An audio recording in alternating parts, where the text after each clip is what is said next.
கர்த்தராகிய இயேசு கிறிஸ்து நாமத்திலே உங்கள் அனைவருக்கும் வாழ்த்துக்கள். இந்த நாளிலே கர்த்தர் உங்களோடு ஈடுபடுகிற ஒரு வார்த்தை, உயிருள்ள வார்த்தை. 2 சாமுவேல் 22:34. அவர் என் கால்களை மான்களுடைய கால்களை போலாக்கி என் உயர் தலங்களை என்னை நிறுத்துகிறார். அவர் என் கால்களை மான்களுடைய கால்களாக்கி என் உயர் தலங்களை நிறுத்துகிறார். அன்பானவர்களே, கர்த்தர் எதுக்கு நம்மளுக்கு மான் காலை கொடுத்திருக்கார் தெரியுமா?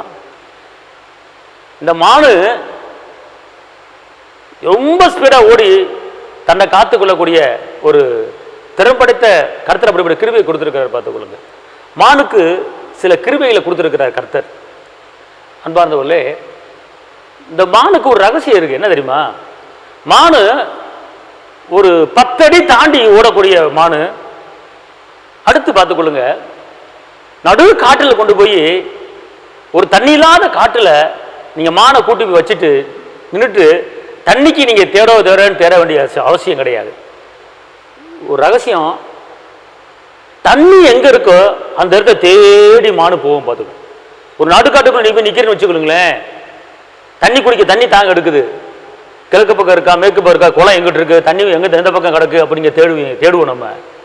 ஆனா மானுக்கு தாகம் எடுத்துன்னு வச்சுக்கொள்ளுங்களேன், அது தண்ணி எந்த திசையில் இருக்குங்கிறது அதை தன்னை அறிஞ்சு கொள்ள முடியும். அது அப்படிப்பட்ட ஒரு கிருபையை கர்த்தர் கொடுத்துருக்கிறாரு.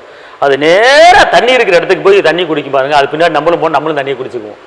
அப்படிப்பட்ட கிருபை மானுக்கு கொடுத்துருக்கிறார் கர்த்தர். எந்தெந்த காரியத்தை நம்ம சம்மந்தப்படுத்த பேசுறாரு தெரியுமா? கழுகோப்பான வெள்ளனை கொடுப்போம்னு சொல்லி கழுகு ஒப்பிட்டு பேசுறாரு. நீதிமான் பணமரத்தை போல செலுத்துவீங்களா சொல்லி பணமரத்தை ஒப்பிட்டு பேசுறாரு. இன்னொன்று சொல்றாரு, உனக்கு மான் கால்களை கொடுத்துருக்கிறேன். அப்ப நான் எதுக்கு மான் கால் கொடுத்துருக்கிறாரு? அப்படின்னா இந்த மான் கால் எதுக்கு நமக்கு கொடுத்துருக்கு? உங்களுக்கு எனக்கு மான் கால் இருக்குங்க, எல்லாம் சொல்லுங்க, எனக்கு மான் கால் இருக்கிறது, மான் கால் இருக்கிறது. அப்ப மான் கால் வந்து இப்படி இப்படி பையன் ஆமை மாதிரி நடக்காது. எப்போ பார்த்தாலும் மான் இப்படி நடக்கவே நடக்காது. மானு பார்த்துக்கலாம், அப்படி ஜம்ப் ஒரு தவும் பாருங்க, ஒரு இடத்தையே தவிரும். இன்னைக்கு நீங்க பிரச்சனையை தாண்ட முடியும், கர்த்தர் உங்களுக்கு மான் கால் கொடுத்துருக்கிறாரு. உங்க துக்கத்தை தாண்ட முடியும், கர்த்தர் உங்களுக்கு மான் கால் கொடுத்துருக்கிறாரு. உங்க இக்கட்டுகளை, நெருக்கங்களை, பாடுகளை, பிரச்சனைகளை தாண்டி ஓடி முடியான ஒரு மான்கால கர்த்தர் உங்களுக்கு கொடுத்திருக்கிறாரு. எந்த பிரச்சனையும், எந்த இக்கட்டும், எந்த நெருக்கமும் உங்களை சேதப்படுத்த முடியாது.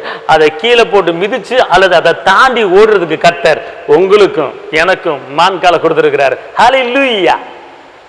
புரியுது உங்களுக்கு?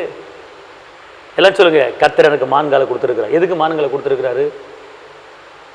பிரச்சனையை தாண்டுவதுக்கு மான்கால், கடன் பிரச்சனையை தாண்டுவதுக்கு மான்கால், நிந்தையை தாண்டுவதுக்கு மான்கால், அவமானத்தை தாண்டுவதுக்கு மான்கால் கர்த்தர் கொடுத்திருக்காரு. அதனால பயப்படாதீங்க, உங்களுக்கு மான்கால் இருக்கிறது.